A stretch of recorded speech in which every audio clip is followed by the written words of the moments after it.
చాలా ఏళ్ల నుంచి ఎదురు చూస్తున్న మంత్రివర్గం ఇవాళ చేయడం జరిగింది. కులాల సమతుల్యం పాటిస్తూ 2 మంత్రి పదవులు ఎస్సీకి, 1 బీసీకి ఇవ్వడం జరిగింది. మంత్రివర్గంలో స్థానం కోసం మా రంగన్న చాలా సీనియర్ నాయకుడిగా మంత్రివర్గంలో చోటు కోసం ప్రయత్నం చేయడం, వస్తుందని ఆశించడం, మేమంతా కూడా రంగన్నకి రావాలని కోరుకోవడం జరిగింది. సమీకరణలు దృష్ట్యా వీళ్ళ ఈ రాష్ట్రంలో కుల సర్వే చేసిన దృష్ట్యా చాలా కోణాల నుంచి ఏఐసిసి పెద్దలు ఆలోచించి 3 మాత్రమే కేబినెట్ మంత్రులను ఇవాళ తీసుకోవడం జరిగింది. ఇంకా 3 కేబినెట్ బర్తులు ఖాళీగా ఉన్నాయి. ఇవాళ రంగారెడ్డికి వచ్చినప్పుడు రంగన్న కానీ వారి నాయకత్వంలో పనిచేసే కాంగ్రెస్ సీనియర్ నాయకులు కానీ కార్యకర్తలు కానీ వారి కోరిక సమంజసమైనది. ఈ రాష్ట్రంలో హైదరాబాద్ రంగారెడ్డి ప్రాంతంలో దాదాపు 40% పైగా జనాభా, ఈ రాష్ట్ర జనాభాలో 40% జనాభా ఈ ప్రాంతంలో ఉంటారు. కాబట్టి ఈ ప్రాంతానికి కేబినెట్లో చోటు కల్పించాలని వారి సమంజసమైన కోరిక మాకు చెప్పడం జరిగింది. ఇది మేము కూడా సమంజసమైన కోరికగానే భావిస్తూ ఉన్నాం. రంగన్న గారితో మాట్లాడడం జరిగింది. వారి నేతృత్వంలో పనిచేస్తున్నటువంటి ప్రజాప్రతినిధులు కార్యకర్తలతో మాట్లాడడం జరిగింది.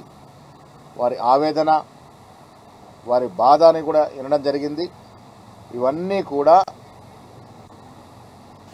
ఏఎస్కి ఇన్ఛార్జిగా ఉన్నటువంటి మీనాక్షి నటరాజన్ ఇక్కడ రావాల్సి ఉండే కొన్ని కారణాలు రాలేకపోయింది. వారికి, ముఖ్యమంత్రి గారికి, అదేవిధంగా ఏఎస్ పెద్దలందరూ కూడా ఇక్కడ జరిగినటువంటి విషయాల్ని, వాస్తవాల్ని చెప్పి వచ్చే రోజుల్లో ఈ ప్రాంతానికి తగు న్యాయం చేసే విధంగా ప్రయత్నం చేస్తాం. Thank you. మల్లాడి రంగారెడ్డి గారి నాయకత్వం, మల్లాడి రంగారెడ్డి గారి నాయకత్వం, మల్లాడి రంగారెడ్డి గారి నాయకత్వం. జై అమర్. రంగారెడ్డి మంత్రి పదవి ఆశించడం సరైనదే. మొత్తం రాష్ట్రంలో ఉన్న జనాభాలో 40% ఇక్కడ ఉంటారు. వారు అడిగిన దాంట్లో సమంజసమే కోరిక. ఈ విషయాన్ని హైకమాండ్ కి కూడా మేము చెప్తాం. రానున్న రోజుల్లో అంతా పాజిటివ్ గా జరిగేలాగా చూస్తామంటూ కూడా పిసిసి చీఫ్ మహేష్ కుమార్ గౌడ్ మాట్లాడడం జరిగింది. అయితే రంగారెడ్డి మంత్రి పదవి ఆశించడం సరైందే అంటూ కూడా ఇక్కడ వ్యాఖ్యానించడం జరిగింది. చాలా సేపు చర్చించిన తర్వాత ప్రెస్ మీట్ నిర్వహించిన తర్వాత ప్రెస్ మీట్ లో చెప్పడం జరిగింది. అయితే సమంజసమే మంత్రి పదవిని ఆశించడం, ఫ్యూచర్ లో తప్పకుండా మంచి జరిగేలాగే చూస్తామంటూ కూడా పిసిసి చీఫ్ మహేష్ కుమార్ గౌడ్ మాట్లాడడం జరిగింది. ఇన్ఛార్జ్ కూడా అలాగే హైకమాండ్ కూడా ఈ ఇన్ఫర్మేషన్ పాస్ చేస్తామంటూ కూడా మనకు PCC chief Mahesh Kumar Goud press meet లో చెప్పడం జరిగింది. అయితే మంత్రి పదవులు అనౌన్స్ చేసినప్పటి నుంచి కూడా ఎవరైతే ఆశావహ నేతలైతే మంత్రి పదవులు రాలేదో వాళ్ళని బుజ్జగించే పనిలో అయితే పడ్డారు. అందులో భాగంగానే పిసిసి చీఫ్ మహేష్ కుమార్ గౌడ్ మంత్రి పొన్నం ప్రభాకర్ కొన్ని అవర్స్ నుంచి కూడా చర్చలు జరిపిన అనంతరం ప్రెస్ మీట్ నిర్వహించి రంగారెడ్డి మంత్రి పదవి ఆశించడం సమంజసమే, అంటే 40% జనాభా ఉన్న ఈ ప్రాంతం నుంచి కూడా ఒక మంత్రి పదవి రావడం సమంజసమే అంటూ కూడా పిసిసి చీఫ్ వ్యాఖ్యానించడం జరిగింది.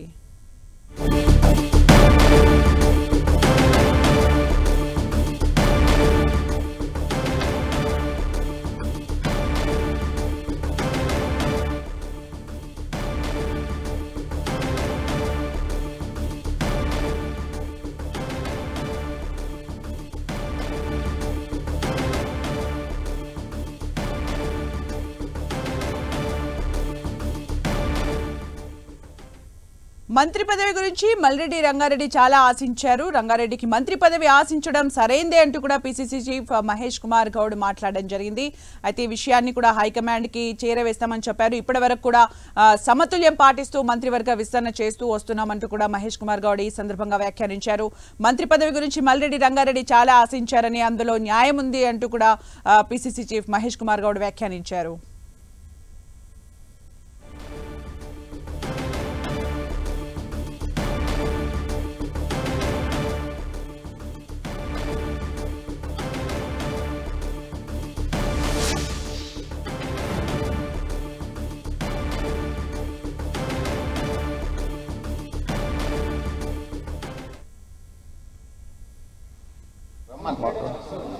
మా జిల్లా ప్రెసిడెంట్ మాట్లాడతాడు.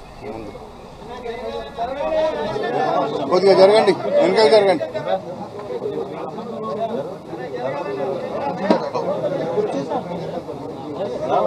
ఈరోజు పెద్దలు ఏదైతే పిసిసి అధ్యక్షులు మహేష్ కుమార్ గౌడ్ గారు, మంత్రివర్యులు పెద్దలు